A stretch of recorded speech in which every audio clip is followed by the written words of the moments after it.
चल सखिया पहले पूजन करे गौरी गणेश के।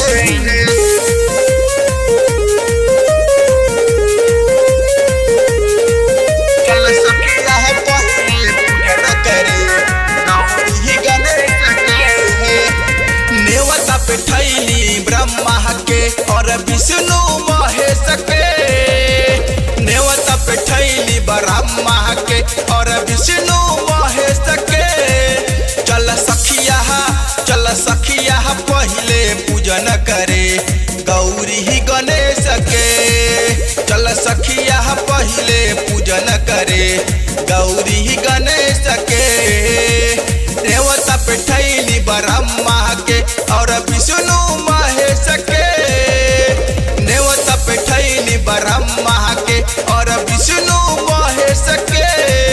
चल सखिया पहले पूजन करे गौरी गणेश के। चल सखिया पहले पूजन करे गौरी गणेश के। चल सखिया पहले पूजन करे गौरी गणेश के।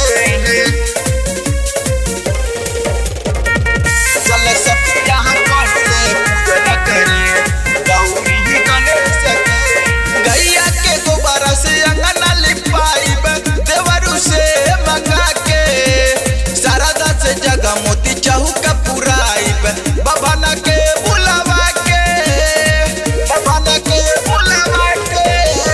गैया के गोबर से अंगना लिपाइब देवरू से मंगा के। शारदा से जगह मोती चौक पुराइब बभन के बुलावा के। सैया के भेजी के जलवा मंगाइब पहुआ पखारे के। सुनल सखिया चल सखिया पहले पूजन करे गौरी गणेश के। चल सखिया पहले पूजन करे गौरी गणेश के। चल सखिया पहले पूजन करे गौरी गणेश के।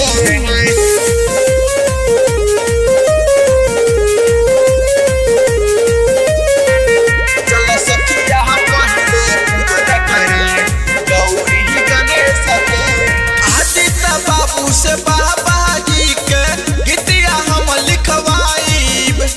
बोला के सती सल बेला के भजन हम करवाइब। भजन हम करवाइब। आदित्य बाबू से बाबा जी के गीतिया हम लिखवाइब। बोला के सती सल बेला के जागरण करवाइब। नाना तो से कही के जोत जराई आरती उतारे के। चल सखिया पहले पूजन करे गौरी गणेश के। चल सखिया पहले पूजन करे गौरी गणेश के।